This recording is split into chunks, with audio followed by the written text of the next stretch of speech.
1970-കൾ തമിഴക രാഷ്ട്രീയത്തിൻ്റെ അലകും പിടിയും മാറ്റിയ ഒരു നേതാവ് ഉദയം ചെയ്തു. സാക്ഷാൽ MGR. MGRനെ കാണാനും കേൾക്കാനും വീഥികളിൽ ജനങ്ങൾ നിറഞ്ഞു. പൊതുയോഗങ്ങളിൽ ആളുകളുടെ വലിയ ഒരു തരംഗമുണ്ടായി. അങ്ങനെ MGR തമിഴക രാഷ്ട്രീയത്തിൽ ഒരു താരകമായി ഉദിച്ചുയർന്നു. കിരീടം വെക്കാത്ത രാജാവായി. പിന്നീട് ജയലളിത. നമുക്കറിയാം, ജയലളിതയും സമാനമായി തന്നെ തമിഴ് ജനതയുടെ മനസ്സു കീഴടക്കിയ സിനിമാ താരമാണ്. സിനിമയിൽ നിന്ന് അങ്ങനെ രാഷ്ട്രീയത്തിലേക്ക് വന്ന അപൂർവം ചില ആളുകൾക്ക് മാത്രമേ തമിഴക രാഷ്ട്രീയത്തിൽ വഴി പിഴച്ചിട്ടുള്ളൂ.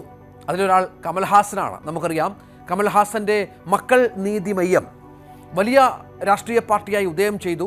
തെരഞ്ഞെടുപ്പിൽ ആദ്യഘട്ടത്തിൽ വോട്ട് ശതമാനമൊക്കെ കാര്യമായി ലഭിക്കുന്ന പശ്ചാത്തലമുണ്ടായി. പക്ഷെ പിന്നീട് നടന്ന തെരഞ്ഞെടുപ്പുകളിലൊക്കെ കമൽഹാസന് വൻ വീഴ്ച സംഭവിച്ചു. ഒറ്റയ്ക്ക് നിന്നാൽ എങ്ങുമെത്താനാവില്ല എന്ന രീതിയിൽ കാര്യങ്ങളെത്തി. ഏറ്റവും ഒടുവിൽ DMK-യിൽ അഭയം പ്രാപിച്ച് ഇപ്പോൾ രാജ്യസഭാ MP ആയി കമൽഹാസൻ മാറി. കമൽഹാസൻ വിജയ്ക്ക് നൽകിയ ഒരു ഉപദേശമുണ്ട് കഴിഞ്ഞ ദിവസങ്ങളിൽ. അതായത്, ആൾക്കൂട്ടം കണ്ട് കൊതിക്കേണ്ട, ആൾക്കൂട്ടം വോട്ടാവില്ല. തൻ്റെ അനുഭവത്തിൽ നിന്ന് കമൽഹാസൻ പറഞ്ഞ കാര്യം വിജയ് അക്ഷരാർത്ഥത്തിൽ ഇപ്പോൾ മനസ്സിലാക്കുന്നുണ്ടാകും. കാരണം വളരെ പെട്ടെന്ന് ഉദിച്ചുയർന്ന താരമല്ല വിജയ്. തുടക്കം മുതൽ തന്നെ ഏറെ അധ്വാനിച്ച് സിനിമയിൽ പണിയെടുത്ത് സൂപ്പർ താരമായി വളർന്നയാൾ. പിന്നീട് ഇങ്ങോട്ട് എല്ലാ സിനിമകളും 100 കോടി കവിഞ്ഞ കളക്ഷൻ നേടിയ താരം. തമിഴകത്ത് വലിയ ഫാൻ ബേസ് ഉണ്ട് വിജയ്ക്ക്. ആ ഫാൻ ബേസിനെ രാഷ്ട്രീയത്തിൽ എങ്ങനെ ഉപയോഗിക്കാം എന്നത് വളരെ കൃത്യമായി നിരീക്ഷിക്കുകയും അതിനെ ഉപയോഗപ്പെടുത്തുകയും ചെയ്യാനുള്ള ശ്രമങ്ങളാണ് വിജയ് നടത്തിയത്. താൻ MGRനെ പോലെയാണ് എന്ന് പറയാൻ വിജയ്ക്ക് മടിയുണ്ടായിട്ടില്ല. തൻ്റെ കാരവാനിലും മറ്റും MGRൻ്റെ ചിത്രങ്ങൾ പതിപ്പിച്ചാണ് വിജയ്യുടെ യാത്ര. പക്ഷേ ഇളയ ദളപതിയായ വിജയ് സാക്ഷാൽ രജനീകാന്തിനെ കുറ്റപ്പെടുത്തി, രജനീകാന്തിനെ പൂർണ്ണമായും തള്ളി പല പ്രസംഗങ്ങളും നടത്തിയിട്ടുണ്ട്. നമുക്കറിയാം, ആദ്യഘട്ടത്തിലൊക്കെ ഒരുപക്ഷെ MGRനും ജയലളിതയ്ക്ക് ശേഷം തമിഴക രാഷ്ട്രീയത്തിലേക്ക് കടന്നു വരുന്ന സിനിമാ താരം രജനീകാന്ത് ആയിരിക്കും എന്ന് പലവട്ടം പറഞ്ഞു കേട്ടിട്ടുണ്ട്. അതിനുള്ള എല്ലാ ശ്രമങ്ങളും രജനീകാന്തിൻ്റെ മന്ത്രങ്ങൾ അത് നടത്തുകയും ചെയ്ത പശ്ചാത്തലമൊക്കെ ഉണ്ടായിട്ടുണ്ട്. പക്ഷേ രജനി രാഷ്ട്രീയത്തിലേക്ക് വന്നില്ല. സിനിമയിൽ മാത്രം തൻ്റെ സ്വാധീനം ഉറപ്പിച്ചു നിർത്താൻ രജനി ശ്രമിച്ചു. രാഷ്ട്രീയത്തിൽ വന്നാൽ എന്താകുമെന്നുള്ള ഭീതി രജനിക്കുണ്ടായിരുന്നു. ഇതൊക്കെ മാറ്റിവെച്ചാണ് വിജയ് 2 വർഷം മുമ്പ് TVK എന്ന പാർട്ടി സ്ഥാപിച്ചത്. വലിയ തുടക്കമായിരുന്നു, വലിയ ജനക്കൂട്ടത്തെ ആകർഷിച്ചു. ആദ്യത്തെ 1 വർഷം കാര്യമായി വിജയ് സ്വാധീനം ചെലുത്തിയില്ല എങ്കിൽ പോലും കഴിഞ്ഞ 1 വർഷങ്ങളിലായി, ഈ അവസാനത്തെ 1 വർഷം വിജയുടെ യോഗങ്ങളിൽ വലിയ ആൾക്കൂട്ടങ്ങളുണ്ടായി. വിജയ് ചെല്ലുന്ന ഓരോ സ്ഥലങ്ങളിലും ജനം തടിച്ചുകൂടി. ലക്ഷക്കണക്കിന് ജനം വിജയെ ഒരു നോക്ക് കാണാനും വിജയുടെ വാക്കുകൾ കേൾക്കാനും എത്തി. വളരെ കൃത്യമായി തന്നെ DMK-യും AIDMK-യും BJP-യെയും ടാർഗറ്റ് ചെയ്ത് തന്നെയായിരുന്നു വിജയുടെ ഓരോ പ്രസംഗങ്ങളും. DMK, ഭരണകക്ഷിയായ DMK അഴിമതി പാർട്ടിയാണ് എന്ന് ഓരോ യോഗങ്ങളും വിജയ് ആവർത്തിച്ചു. ആദ്യമൊന്ന് സ്റ്റാലിൻ മൈൻഡ് ചെയ്തില്ല വിജയെ. പക്ഷേ ആളുകൾ ഇങ്ങനെ കൂടിയപ്പോൾ, വിജയുടെ പരിപാടികൾക്കൊക്കെ ആളുകൾ ഇങ്ങനെ എത്തിച്ചേർന്നപ്പോൾ സ്റ്റാലിനും വിജയ്ക്ക് മറുപടി കൊടുക്കേണ്ടി വന്നു. 20%-ലധികം വോട്ടുകൾ വിജയുടെ പാർട്ടി നേടും എന്ന തെരഞ്ഞെടുപ്പ് വിശകലനം കൂടി വന്നതോടുകൂടി സ്റ്റാലിനും AIDMK-യും ഒക്കെ വിജയെ ഒന്ന് പേടിച്ചു തുടങ്ങി. നേരിട്ടുള്ള അറ്റാക്കാണ് വിജയുടെ രീതി. അത് ജനമനസ്സുകളിൽ വല്ലാതെ സ്വാധീനവും ചെലുത്തുന്നുണ്ട്. DMK-ക്കൊപ്പം AIDMK-യും വളരെ കൃത്യമായി വിജയ് അറ്റാക്ക് ചെയ്തു. BJP-ക്ക് വോട്ട് ചെയ്യുന്നതിന് സമമാണ് ഈ 2 മുന്നണികൾക്കും വോട്ട് ചെയ്യുന്നത് എന്നുള്ളത് പൊതുവെ BJP വിരുദ്ധതയുള്ള തമിഴ്നാട്ടിൽ വലിയ സ്വാധീനം ചെലുത്തുമെന്ന് വിജയ് ആലോചിച്ചിട്ടുണ്ടാവണം. വളരെ കൃത്യമായി തന്നെ ആ സ്പേസ് വിജയ് ഉപയോഗിച്ചു തുടങ്ങി. പക്ഷേ ഇപ്പോൾ സംഭവിച്ചത് എന്താണ്? വിജയുടെ ഒറ്റ ഒരാളുടെ വീഴ്ച കാരണം പൊലിഞ്ഞത് 39 ജീവനുകളാണ് ഈ വീഡിയോ ചെയ്യും വരെ.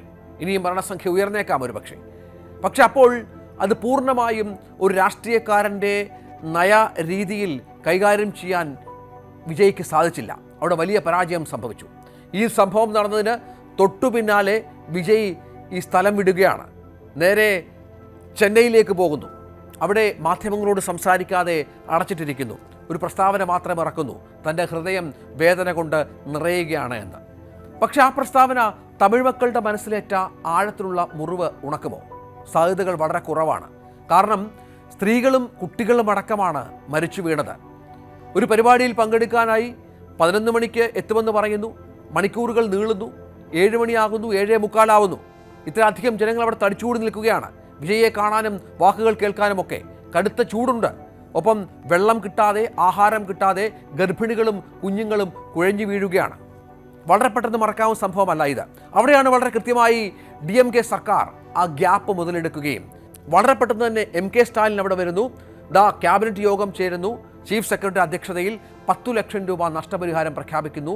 പരിക്കേറ്റവർക്ക് 1 ലക്ഷം. അങ്ങനെ വിജയ്ക്ക് സംഭവിച്ച വീഴ്ച തങ്ങൾക്കെങ്ങനെ ഗുണകരമാകുമെന്ന് DMK ചിന്തിച്ചു. അവിടെയാണ് രാഷ്ട്രീയത്തിൻ്റെ വളരെ പ്രത്യേകതയുള്ള അനുഭവ പരിചയം അവർ ഉപയോഗിച്ചത്. വിജയ്ക്കും വിജയുടെ പാർട്ടിക്കും ഇല്ലാതായി പോയത് ആ അനുഭവ പരിചയം തന്നെയാണ്. ഒരു ക്രൈസിസ് എങ്ങനെ മാനേജ് ചെയ്യും എന്നുള്ളത് വളരെ കൃത്യമായി പറഞ്ഞ് പഠിപ്പിക്കാൻ വിജയ്ക്കൊപ്പം ആളുണ്ടായില്ല. ആ സ്ഥലത്ത് തുടർന്നിരുന്നുവെങ്കിൽ ഒരുപക്ഷെ വിജയിയുടെ തലവര മാറിയനെ. അവിടെ നിന്ന് നേരെ ചെന്നൈയിലേക്ക് പോയത് ഒളിച്ചോട്ടമായി വ്യാഖ്യാനിക്കപ്പെട്ടു. അത് രാഷ്ട്രീയത്തിലെ പരിചയക്കുറവ് കൊണ്ടാണ്. അവിടെ തന്നെ തുടർന്നുകൊണ്ട് ഒരുപക്ഷെ ആശുപത്രിയിൽ എത്തിയില്ല എങ്കിൽ പോലും സംഭവവികാസങ്ങൾ വളരെ കൃത്യമായി വിലയിരുത്തിയിരുന്നുവെങ്കിൽ വിജയ്ക്ക് ഫാൻ ബേസ് കൂടിയേനെ. ഈ ദുരന്തം കൂടി വിജയ്ക്ക് അവസരമാക്കി എടുക്കാമായിരുന്നു. പക്ഷേ അത് വളരെ കൃത്യമായി DMK ഉപയോഗിക്കുകയാണ്. AIDMK നേതാക്കളും BJP നേതാക്കളും ഒക്കെ അവിടെ കുതിച്ചെത്തി, കാര്യങ്ങൾ വിലയിരുത്തി. അപ്പോഴും ജനങ്ങൾ വിജയെ കുറ്റപ്പെടുത്തുന്ന നിരവധി സംഭാഷണങ്ങൾ നമ്മൾ കണ്ടു. ഇനി വിജയ്ക്ക് ഒരു തിരിച്ചുവരവുണ്ടാകുമോ, അതോ ഇതും മറക്കുന്ന ജനതയായി തമിഴ് ജനത മാറുമോ? അത്ര എളുപ്പമല്ല. രാഷ്ട്രീയ നിരീക്ഷകർ അങ്ങനെ വിലയിരുത്തുന്നുണ്ട്. ഒരു ദുരന്തമുണ്ടായിട്ട്, അതും താനും തൻ്റെ പാർട്ടിയും കാരണം ഒരു സംഭവം ഉണ്ടായിട്ട് അതിനെ വളരെ കൃത്യമായി കൈകാര്യം ചെയ്യാൻ സാധിക്കാത്ത വിജയ്ക്ക് തമിഴക രാഷ്ട്രീയത്തിൽ എന്ത് സ്ഥാനം ഇനി ഉണ്ടാകുമെന്നുള്ള ചോദ്യമാണ് ഉയരുന്നത്. വൈകാരികമായ എല്ലാ വിഷയങ്ങളിലും പ്രതികരിക്കുന്ന ഒരു ജനത കൂടിയാണ് തമിഴ് ജനത. 2 സാധ്യതകളാണ്. ഒന്ന്, വിജയ് അങ്ങനെ പൂർണ്ണമായും തള്ളിക്കളയാൻ തമിഴ് ജനത ഒരു പക്ഷേ തയ്യാറായേക്കില്ല. കാരണം അത്ര കണ്ട് ഒരു മാറ്റം അവർ ആഗ്രഹിക്കുന്നുണ്ട്. വിജയ് പറഞ്ഞ പല സംഭാഷണങ്ങളും പല വാക്കുകളും അവരുടെ മനസ്സിലുണ്ട്. വിജയുടെ വലിയ ഫാൻ ബേസ് ആ തരത്തിൽ നിലനിൽക്കുന്നുണ്ട്. പക്ഷേ അപ്പോഴും സംഭവിച്ചപ്പോൾ അതിനെ കൈകാര്യം ചെയ്യാതെ, ദുരന്തമുണ്ടായപ്പോൾ അതിനെ കൃത്യമായി കൈകാര്യം ചെയ്യാതെ ഒളിച്ചോടിയ വിജയ്ക്ക് തമിഴ് ജനത എന്ത് മറുപടി നൽകുമെന്നതും കാത്തിരുന്ന് കാണേണ്ടിയിരിക്കുന്നു. ഏതായാലും കമൽ ഹാസൻ പറഞ്ഞ പ്രധാന കാര്യം ഒന്നുകൂടി ഓർപ്പിക്കുകയാണ്. ആൾക്കൂട്ടം വോട്ടാകില്ല. ജനമനസ്സുകളിൽ കയറണമെങ്കിൽ രാഷ്ട്രീയക്കാരന് അതിൻ്റെ പക്വത വേണം. ദുരന്തങ്ങൾ അല്ലെങ്കിൽ ക്രൈസിസുകൾ അത് കൈകാര്യം ചെയ്യാനുള്ള അവധാനത വേണം. ജനമനസ്സുകളിലേക്ക് എത്തിച്ചേരണമെങ്കിൽ അവർക്കൊപ്പം യാത്ര ചെയ്യണം. തൻ്റെ ജനങ്ങളുമായുള്ള സമ്പർക്കം അത് കുറയുന്നു എന്നുള്ള ആക്ഷേപം, അല്ലെങ്കിൽ ജനങ്ങളെ കാണാൻ താൻ എത്തുന്നില്ല എന്ന ആക്ഷേപം കുറയ്ക്കാൻ വേണ്ടിയാണ് വിജയ് എല്ലാ ശനിയാഴ്ചകളിലും ഇത്ര വലിയ പരിപാടികൾ സംഘടിപ്പിച്ചത്. പക്ഷേ അതിപ്പോൾ ദുരന്ത പരിപാടിയായി. നേരത്തെ പറഞ്ഞതുപോലെ MGR ഒക്കെ ഒരുപാട് ആൾക്കൂട്ടങ്ങൾ കണ്ടിട്ടുണ്ട്. പക്ഷേ അവിടെ ചോര വീണിട്ടില്ല. വിജയിയുടെ ആൾക്കൂട്ടങ്ങളിൽ ചോര വീഴുകയാണ്. തവണയല്ല, നേരത്തെയും കുഴഞ്ഞു വീണ് മരിച്ച പല സംഭവങ്ങൾ ഉണ്ടായിട്ടുണ്ട്. എന്താണ് യഥാർത്ഥത്തിൽ തമിഴ് രാഷ്ട്രീയത്തിൽ സംഭവിക്കുന്നത്? വിജയിയുടെ വാഴ്ചയോ അതോ വീഴ്ചയോ?